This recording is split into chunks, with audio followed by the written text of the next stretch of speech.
Cast is now starting. All attendees are in listen-only mode. Good evening. Welcome to FM², Florida Math Matters webinar series with Big Ideas Learning. This Florida Math Matters webinar series was created for Florida math educators by Florida math educators with the intentions of bringing you content that is real and relevant.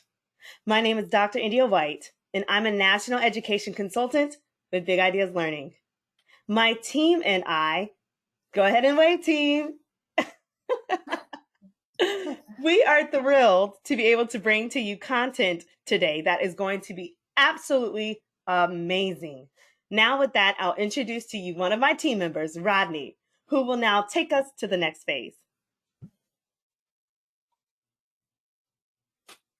Good evening, everyone. This evening, we are pleased to bring you Kwashanda Kudaisi. Kwashanda is in her 7th year of service as an educator. She served 5 years as a mathematics educator, teaching in grades 7th through 12th grade. She's currently an instructional high school mathematics coach for the school board of Polk County. She supports mathematics teachers in curriculum and instruction. And without further ado, here's Kwashanda. Hello, hello, hello. Thank you, Rodney, for such a wonderful introduction. So, as Rodney said, I am Kwashanda Kudaisi, and I'm going to be talking to you today about family engagement and support in mathematics. A little bit about me, as Rodney already said, I'm a math educator and instructional math coach, and I'm also a PhD candidate at the University of South Florida, where I am focusing on curriculum and instruction with the focus in mathematics, education, and leadership. But what I'm most proud of is being a mom. So, and a wife. I'm the wife of Matthew, and I have 4 beautiful children, Anna, Abigail, Alexandra, and Alexander. So that's a little bit about me. Now in the question box, I want you to tell me a little bit about you. So what is your connection to mathematics? Are you a student, a parent, a teacher, a coach, district leader, some combination? And where are you from? Because I know this series is about and for Florida educators. So what county are you from? And Dr. White is going to read me those responses.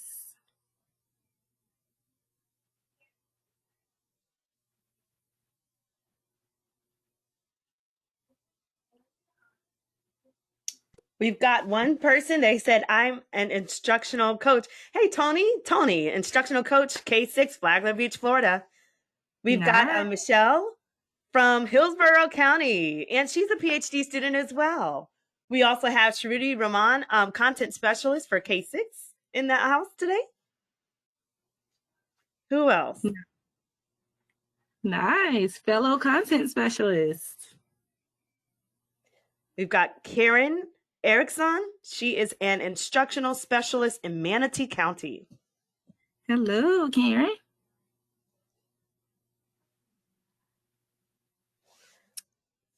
All right, so thank you all for responding, and welcome to Big Ideas, the learning series. I'm so excited to learn here with you today.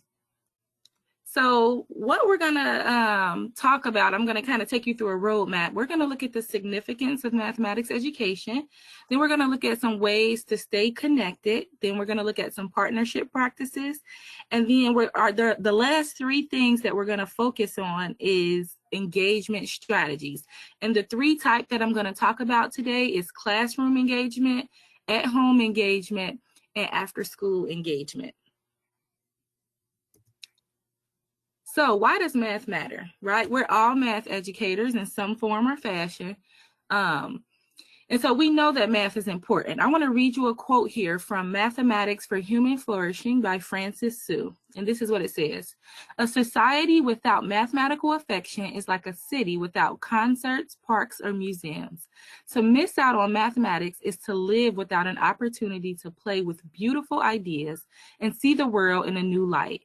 To grasp mathematical beauty is a unique and sublime experience that everyone should demand. right? So math matters, first of all, just because of this, right? The beauty, the things that are created as a result of mathematics. But mathematics is also other things. So Sue also writes in the book and talk about math as play, as beauty, as art, as power, as love, as meaning, as struggle, as truth, right? So all of these things, exploration. And then also, math matters because it allows us to make sense of the world using mathematics. It allows us to build problem-solving capacity, to engage in reasoning and improve, and to investigate our world. Math matters also because of the type of careers that it leads to, right? Or the careers that use math, such as finance, health, construction, real estate, the military, information technology, all of these career fields, and I'm sure there's many, many more, but all of these career fields use math in some way or the other, right? And these are the career fields that some of our students may want to go into. But we know that mathematics really serves as a gatekeeper to many of these careers. Bright and Treisman says this: remedial math has become an insurmountable barrier for many students, ending their aspirations for higher education. To earn a degree, certificate, or license, community college students usually must complete a college-level math course, right? And we know that's not only the case at community colleges, but that can also be the case at universities as well. And so math really serves as a gatekeeper, whether we want it to or not. At present, it does. And so sometimes our students don't have access to certain career fields as shown on the screen because of certain issues with mathematics. And so we as educators really want the gates to begin to open for our students, right? And I believe that one of the ways that we can do that is through the family involvement and support. National and international research shows that there's a positive link between school, family, and community partnerships, and that there are benefits for parents, for students, and for teachers. And those positive outcomes are really shown in behavior, achievement, and attendance for students. And that's really what we like to focus on as educators. And so I really am hoping to share some things with you that's going to be able to get you further in your journey of family involvement and support in mathematics with your students, with your teachers, whoever it is that you're looking to benefit from this. So before I go deep into talking about, excuse me, the different strategies, there's some basic partnership principles which were developed by Epstein in 1995 and then later built on by Saunders, Sheldon, and Epstein 2002 and 2006.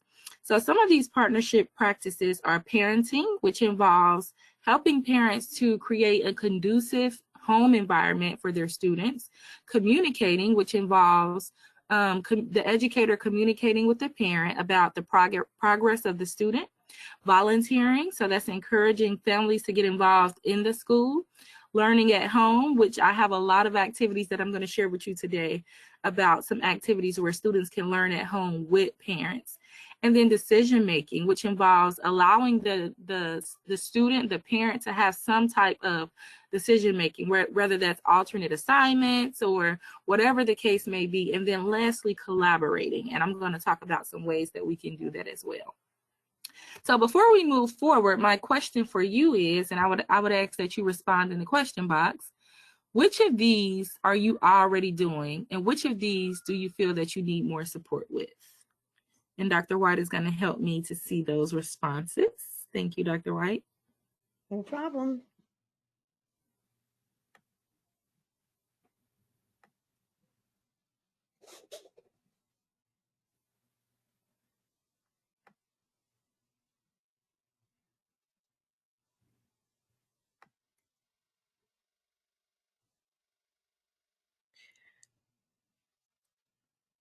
I like that. Adriana Austin says they're doing learning at home kits. Nice. That sounds interesting. I would love to see what that looks like. Okay, thank you for your response. I was a teacher, so I'm trying to use my wait time. Karen, she said most of our parents don't think they have the resources to support them at home. Very interesting, Karen. Yeah. Yes, good point, Karen. And then, yeah, Adriana also said that she's doing it on her own. She needs help with coming up with material for them, material for the parents. Nice, nice. Well, thank you both for sharing. So yeah, it's sometimes parents feel like they don't have the resources, and sometimes we as educators can provide those resources. So thank you both for sharing. So before we talk about some of those resources, I want to first talk about staying connected. I know with COVID and, the transition that we've made to either online learning or some form of blended learning, it's very hard to stay connected with parents, with students. I know teachers are feeling some form of being overwhelmed, to say the least. And so I know it's very hard to try to stay on being connected with families and with the home environment in general. And so these are just some various ways that you can stay connected. So as I talk about these, I want you to drop some things in a question box about how you've already started, how you may be using some of these things, and maybe some of your experiences that you've had with some of these resources, or maybe other resources that are not here. And so I'm going to first talk about Google Voice. Google Voice is like my top one that I like and I think is really awesome to stay connected, because Google Voice, number one, it allows you to have your own number, right? You can text students, you can call students, you can text parents, you can call parents, but it's not your actual number showing up. And then everything is documented right on Google for documentation purposes. So I really like Google Voice for that. I also really like Remind, and this is the one that I used mostly when I was in the classroom. Remind is also, it's an app that you put on your phone and you can text back and forth. And parents and students can sign up with either their emails or their phone numbers, and they can text you and they use it. I have parents texting me at different, all the time. And of course I would get back when I could, when I wasn't teaching, but it was just a very nice thing to use other than email, because sometimes people don't have email on their phone or, anything like that. So Google Voice and Remind was really great for that. Blooms is a really great resource that my daughter actually uses, and she's used for the past 3 years with her classroom. It's sort of like a Facebook page for your classroom. So you can post pictures, you can post assignments, you can text students individually, you can text parents. It's just a really neat resource. And then the students can connect with each other, and if you want that, and the parents can also connect with each other. So I found it to be a really great resource. And then lastly, we all know Zoom, so I'm not going to go deep into that, but that's a great resource. But lastly, newsletters. So newsletters are a great way to communicate what's going on in the classroom, tests and quizzes that may be coming up, and just sort of a starter for the week that kind of lays out a roadmap for parents to kind of know what's going on in the classroom. And that can be sent either electronically or paper, but really electronic during these times. And so what has been your experiences? Do we have anything in the question box, Dr. White? Yes, it is exploding over here. We've got some phenomenal responses. We've got Adriana talked about Google Voice as well. She's in agreement with Shruti. Shruti said Google Voice is safe. She also mentioned Class Tag, which is similar to Remind. So that's pretty interesting. I haven't heard of Class Tag, so I thought that was great. Thanks for the feedback, Shruti. And yeah, Rosetta commented as well, talked about collaboration. And so you've got a lot of great comments here. Definitely some fans of Google Voice, Remind, Class Tag. So this sounds amazing. We've got some interaction going on definitely with between parents and in the school and students. So this is phenomenal. Nice. Thank you all. And thank you for that, Dr. White. So I'll have to add that to my resource list, y'all. Class tag. I'll have to give it a try. So thank you for that. And it's nice to hear that you've also had some experience with these other ways of staying connected with families. So now I'm going to go, I'm going to talk about these engagement activities that I've come up with. Excuse me. But before I go deep into those engagement activities, I really want us to think about these activities through the lens of connecting to students' backgrounds, experiences, cultural perspectives, and traditions. This is what NCTM says in their equity and access statement.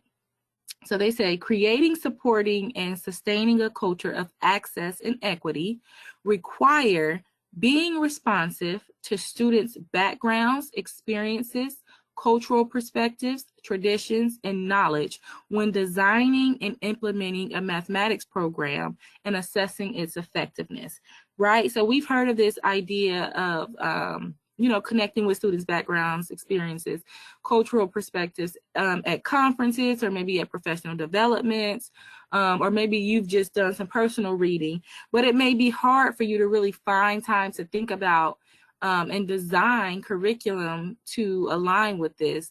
And so I'm going to try to give you some ideas that I've come up with. Feel free to share some of what you've already done in your classrooms as well. Like, we're here learning together.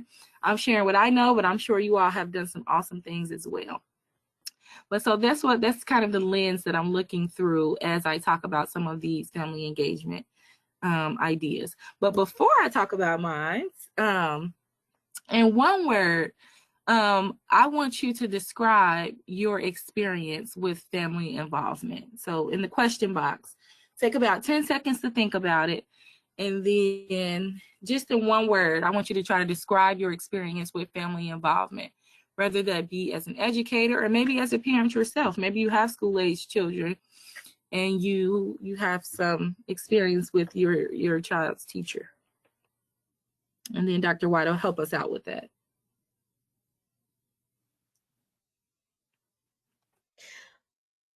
Wonderful word chosen, Karen. She said collaboration.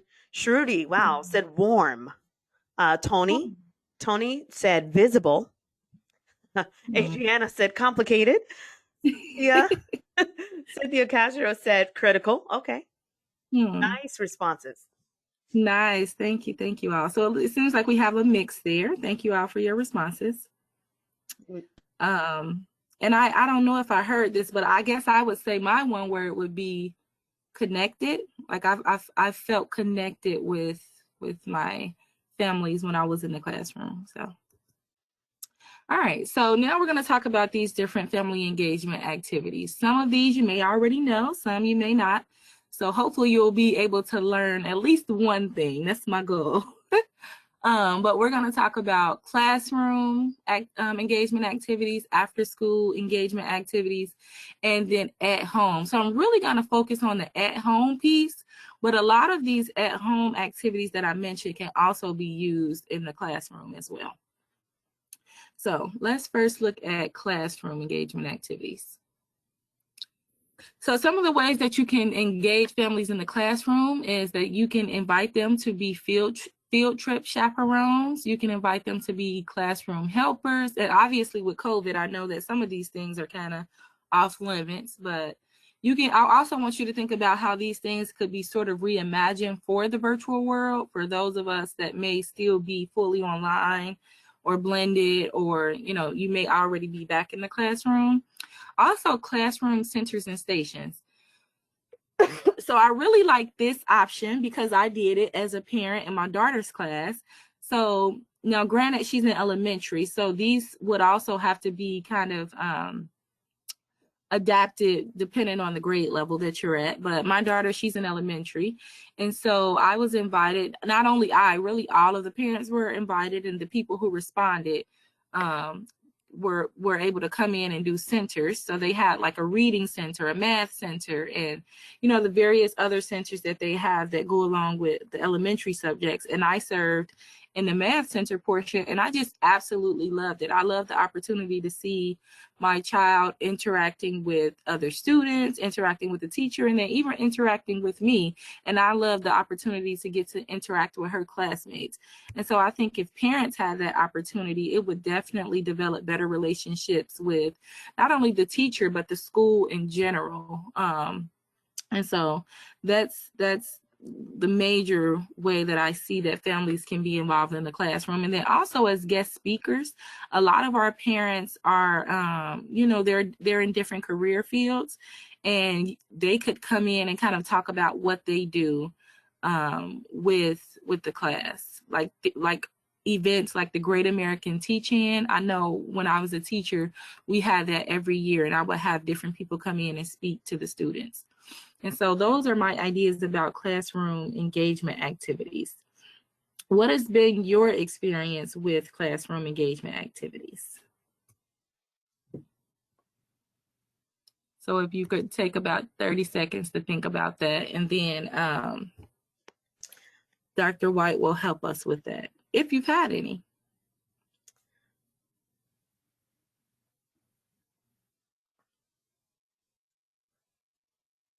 I like that. Lisa said, even in a virtual environment, parents could be guest speakers. Isn't that something? Mm-hmm. Yeah. Yeah.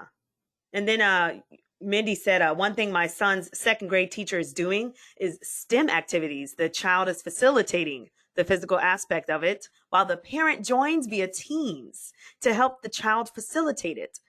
Wow. Nice. So it's like a co-presenter situation. I love that.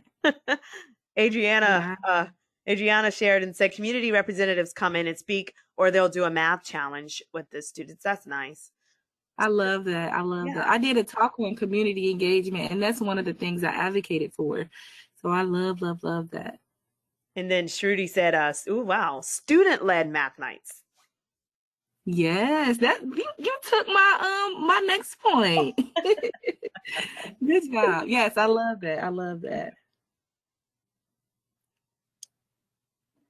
All right. We've got one more, and or a couple more. A math casino night. Thanks for sharing, Adriana. Wow, a math casino night where they do math activities with the parents. And then Karen shared, one thing that I do is I go into other classrooms with the problem of the day just to visit.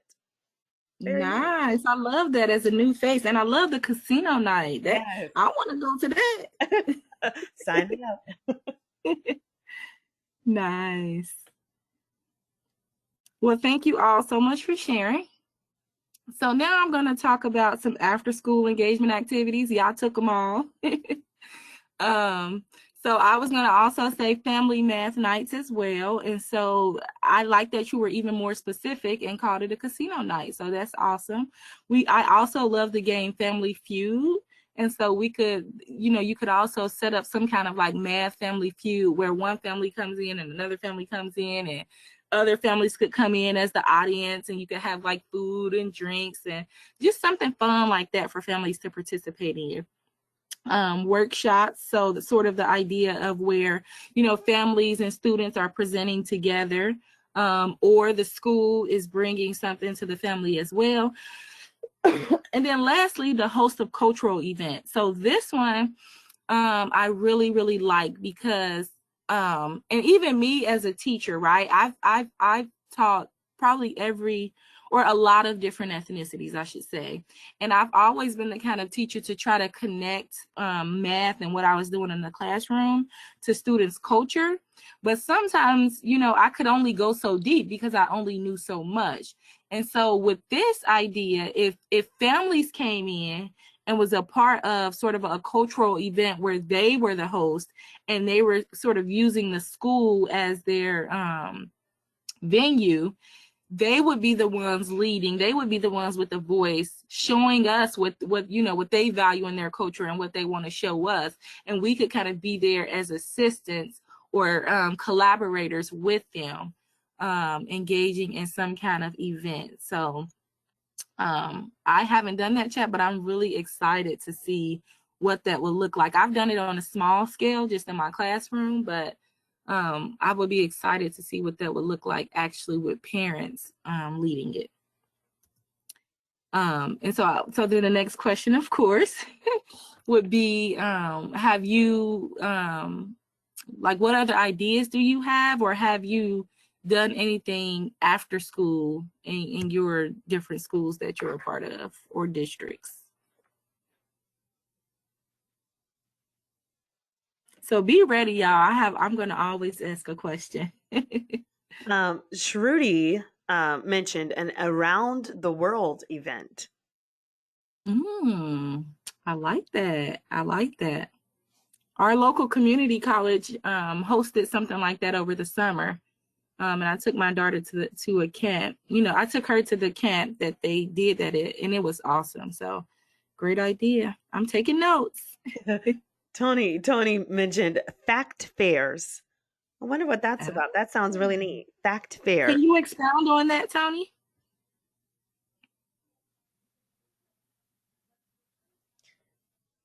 And Parent University. Okay. Nice. Karen says, one of our schools just started an after-school STEM camp 2 days a week. They are incorporating math activities with problem solving in science. Oh, I love that, Karen. Thank you for sharing that. I was a part of something like that when I was in high school. So that's awesome. We got Adriana said, I do Teams meetings to demonstrate skills. Nice. Nice. Thank you for sharing that. Thanks for sharing. Tony just updated us. Okay, fact fair. Tables with school and community programs offered to students and parents. Oh, nice. Nice. Yes. Nice. Thank you for sharing that, Tony. Those are always fun with like candy on the table. Of course, you got to have that candy. Right. So thank you for that. Okay. So now I'm going to talk about what I'm really going to focus on tonight. So I have some specific activities here for you. So the at-home engagement activities, the first thing I'm going to talk about is math poems. Now, at the end of every slide that I have for the next couple of slides, it has alternative options, because when we're doing things at home, we always want to have some kind of alternative option for students, because we may not necessarily know what's going on at home, you know, if the parents are at work or if they can't assist or whatever. And so just keep that in mind as if you decide to implement these things that I'm going to talk about. So math poems. So who you see pictured here is the 3 winners for the math poetry contest put on by the American Mathematical Society. And so I had the idea that students should write a math poem that connects to their backgrounds, cultures, or traditions. Now, I believe in the creativity of students here, because we're not necessarily used to this kind of thing as math teachers, or maybe you are, but I wasn't initially. So trust your students and they'll come up with some very unique things. On the next slide here, I have an example of a math poem that a student created. So I'll read the first couple of lines. So the student titled the math poem, A Love Letter to My Ex. To wonder is to dream, said one of the greats. To meddle is to be irrational. Love, like many things, is fickle and feckless. Ex-mother, she would agree. And people will tell you to find X until you die. But man, you need to move on. I believe in the power of both math and love, a cumbrous combining of 2 greats. Life is pointless without geometry, they say. And opinions without 3.1415 are just onions. So tell me why I cry when I see octopi, while my ex calls me obtuse. In this love letter to my ex, I say thank you and urge you to move on like the rest of them, because like numbers that aren't divisible by 2, you're both odd and weird. And honestly, mathematicians hate you. Don't ask me for my sign when you say when you know you're a Gemini. Don't call me and proclaim your love. I hope we diverge and never intersect again. And man, don't you ask me why. So that was just really neat. I know I said I was going to read a couple of lines, but I was enjoying it too much. Oh, that's amazing. So what are your thoughts about that activity? How do you think you could, what do you think about that in a couple of words? So you can put that in the question box. And while you're typing that, so you can go to the American Mathematical Society, and they have a bunch of different poems, math poems, that you could even read like to your class, like, maybe the first minute or so of class is something that you could read and just show how other students are connecting their world in mathematics. Now, but this is just Quashonda, I know Lisa said it's amazing. Adriana said she loves it. Tony said cute, cute, cute. But they also want to know, what is the website again, so that they can go and visit. It's the American Mathematical Society. If you just Google American Mathematical Society Poetry Contest, then it should come up. Okay. But there's a bunch of different poems on there. And we've got some responses here. So Cynthia said, it's so creative and it helps kids have fun with math terms. That's very true. And Rosetta said she likes the use of math vocabulary. And yes, just absolutely amazing. I like how you can take these different concepts within math, 3.14, you've got obtuse, you've got all these different things. And you can really kind of test the learners and what they really know about a certain topic or a certain, benchmark through a poem. Exactly. It's amazing. Exactly. I love it. I love it. All right. Awesome. So now we're going to move on to another activity. So this activity, if I can find my mouse, there we go. So this activity is just a math interview. And so with the math interviews, students would interview, their parents or somebody in their family, even somebody in their community, and they would just interview that person about how they use mathematics either at home, at work, or whatever context. And students could then write a report of their findings. So as we see here in the video, right, we could, maybe if their family is involved in mortgages or interest rates or, measuring do-it-yourself projects at home, or maybe they're a construction worker or a seamstress, right? Like all of these different ways, or a nurse, all of these different ways that we use mathematics in our world, are how grown-ups, use the math. And so a lot of times when students are in the classroom, if they're seeing mathematics out of like decontextualized, then they may not see how math relates to the world. And so these math interviews are just some basic ways to get students thinking about mathematics in ways that they may have not thought about them before. So what are your thoughts about that? How do you think that could be used, or how do you think the assignment could be structured more, or how do you think it could be used in your context?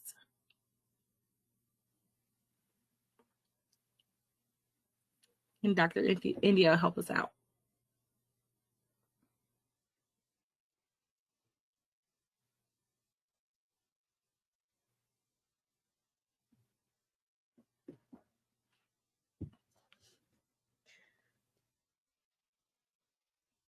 Tony said the interview would give the teacher a better idea of when to invite parents based on the content they're teaching. Wow. That's a great connection back to what we talked about earlier. So this could be like a interview process, right, to know who we could invite. Good point, Tony. Nice. All right. So I'm going to move on to the next activity. So the next activity is architectural math investigations. And so what I mean by this is that students should search for structures in their current environment, where they live now, or their native environment. So maybe like where they're from, whether that be a different neighborhood, different city, different state, or even different country. And then students should write a report of the various shapes and angles present on the structure, right? So this is more of a geometry type activity, and where students could identify some of those polygons that they may have learned about like the day before or a couple days prior. Now, this is an example of my own native city that I'm from.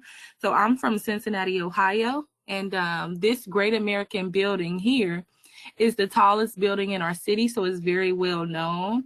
Then we have a museum that's downtown. It's awesome. You know, it's a well-known building as well.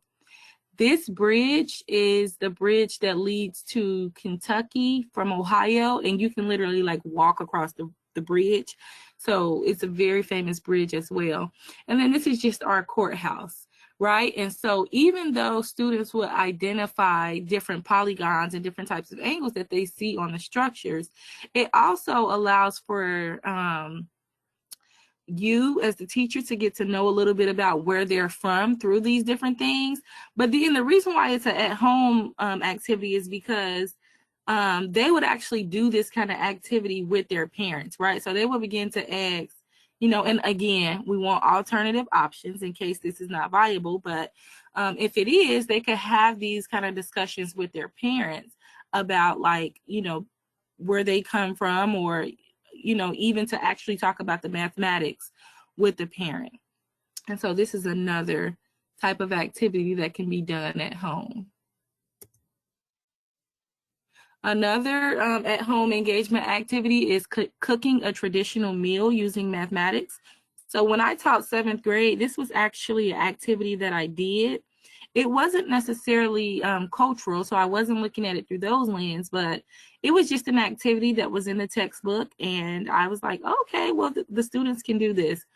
And so I really wanted to tailor it toward a cultural food, just as another way to connect to students' backgrounds in the class, right? And so students could cook a traditional meal with their families and then document the mathematics being used, whether that's a half a cup of flour or a full cup of rice, etc. So they would have to actually document the mathematics being done. And again, that's just another way to connect with students' backgrounds and students' cultures. Another activity is artwork.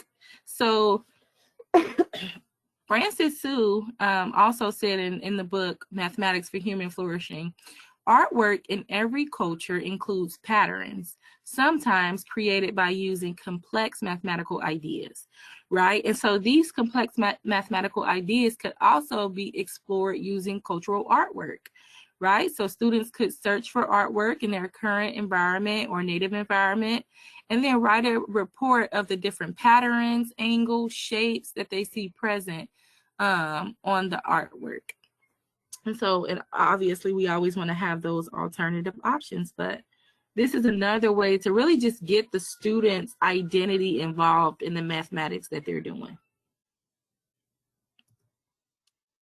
Another activity, now I'm not sure if this is going to play. I'll try it, but I'm not sure. This at-home activity is that students could write a song. So students could create a remix to a song, or, you know, do their own song and connect it to mathematics, their backgrounds and cultures. So I recently found out about this program called Museology, and I was really impressed with it, because a lot of times I see math songs and on YouTube, and it's like really catchy, but you don't really see the math in it. And so I really like Museology because you could really see the mathematics come through the song. So I'm going to try to play this, and Dr. India, you let me know if you can hear it or not, okay? Okay. Yep. Okay. When you're solving equations, the typical situation is there is just one solution. Yeah, there's just one solution. But there are two special cases where this outcome changes. An unexpected conclusion that becomes your solution. Sometimes you'll find that there will be no no solution. Sometimes there will be infinitely many solutions. When your equation has no solution, all your variables cancel, and you're left with the total statement. Yeah. Oh yeah.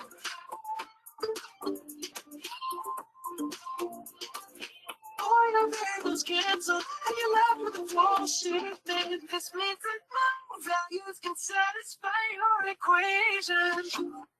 So that's just a really cool way to integrate mathematics with, because there's a lot of students who want to be like rappers and dancers, and so this is just another way to bring their background into the mathematics classroom. So I'm gonna pause here and I'm gonna ask you your thoughts on some of the things that we've discussed on some of the activities. I know I sure would have used this in Algebra 1 for test review, but that was great. Lorene says she loves it. Is it free? It's not. It's not free, no, but they have some free videos on YouTube. Okay. And then, oh, wow. Adriana said it's an excellent use of incorporating music and physical movement. Yes. Amazing. And then, yes, Michelle said that she said, I love how you use the arts to teach math. Mm-hmm. Yeah. And they were asking also, where could they go to access this again? Are they referring to Museology? Yes. I believe it's museology.com. I will double check that. How do you spell Museology? MUZOLOGY.com. Gotcha. All right, I just put it in the chat for everyone. Awesome. Thank you for that. Yes. All right. So I also have a similar at-home activity, but instead of writing a song, students would make up a dance. So I'm going to show you this hip-hop math dance that students came up with. It's time to practice math.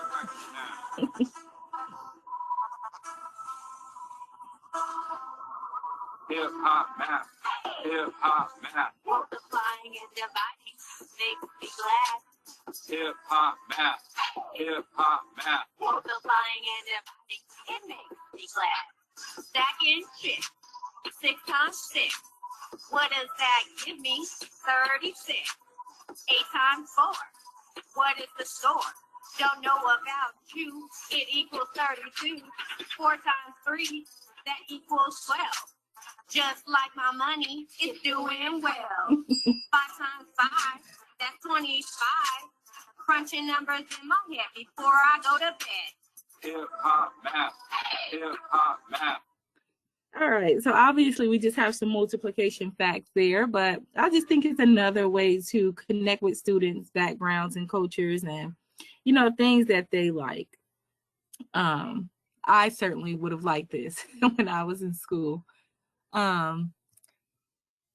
And then, so those are all of the different activities that I have for you. So we talked about the math poems, we talked about math interviews, cultural artwork investigations, songwriting, choreography, architectural math investigations, and cooking traditional meals. And so the question that I have for you is, what has been your experience with any of these? Like, have any of you done anything like this or something similar? Or how could you use these type of activities in your particular math context?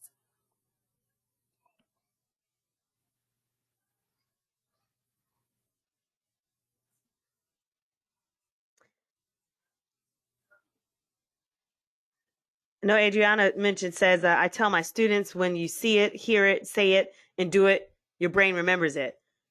And if you guys want to share out, if they want to share out, go ahead and raise your hand, and we'll give you guys the floor to chime in as well. If you have a certain experience or something that was amazing that you're doing at your schools. Yeah, I would love to hear it.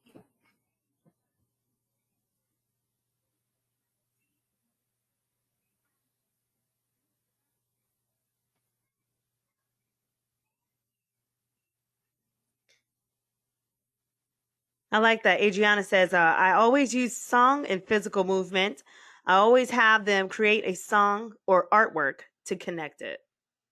That is fabulous way. Awesome. Yes, I like Yeah. that connection. Mm-hmm. Yeah. Because a lot of times in mathematics, we just, do worksheets or even take notes or do other things, but we don't necessarily involve other parts of our bodies or our minds, like artwork and music. So I think these will really get students engaged. Yeah, I agree with you. And Karen says, I love incorporating math skills with the arts. I've used students to create a city using math skills and concepts. Nice. I would love to see that, Karen. I know. Awesome. And then Shruti talked about planning recipes for using children's quantities for making the food. Mm-hmm. That's neat. Nice. And they had to eat it. Right. When I first started teaching, I would have the students bring the food in, but I've learned that probably shouldn't do that. Well, awesome. Okay, well, thank you all for sharing. And then just a couple of points here for at-home engagement, right? We want to encourage parents to believe in their child's math ability and promote a growth mindset. We know that sometimes students think that they can't do math based on different comments that they hear, like maybe their parents weren't good at math. And so we always want to try to promote a growth mindset in students, and if possible, encourage their parents to do the same. And then I have some resources here. Some of these are free, some of them are not. This video will be shared by Big Ideas, so you'll be able to see these, but these are some resources for students to use at home: GeoGebra, times tables, iExcel Math, Geometer Sketchpad, NCTM resources, Khan Academy, study.com. So, some of these are just resources for students to engage in both procedural mathematics and conceptual mathematics. And then I also have some game websites here. I love to have fun. And so when I can connect math with games, I always try to do so. And so these are different game websites that students can use to practice math at home, right? Because sometimes maybe parents are working or out of the house for whatever reason. And if the student has access to the internet, then these are just some additional resources that students can engage with while they're at home. And that is all for all today, y'all. So I was going to ask y'all to put y'all emails in the chat if y'all wanted a copy of the links, but Big Ideas is graciously recording this for us. So we'll have the recording later today. So if there's any other comments or questions that you would like to ask, go ahead and do so. And this is the end of the presentation officially. Well, this was definitely fantastic, Kwashonda. Thank you so much. Everyone is saying thank you. Tony just said thank you. We are so delighted that you were with us tonight. Thank you so very much. Yes. Thank you all for having me. I'm glad to be a part of the Big Ideas family. Yes, We're very glad to have you. Thank you. Well, again, thank you, Kwashonda. The Big Ideas Learning Florida team, thanks all of you for coming this evening and for your time. You guys have been a terrific audience. Loved the amount of participation that you shared and all the things that you were able to offer to one another. So thank you so much for that. Just to let you know, we will have another event, and it will be with the 2020 Florida Teacher of the Year, Dr. Dre Graham. And he will speak on equity in education, and that's on February 10th at 7 o'clock. So if you have not registered for that, please join us. I'm going to put in the chat right now the link for the registration. So if you can join us, we would love to have you.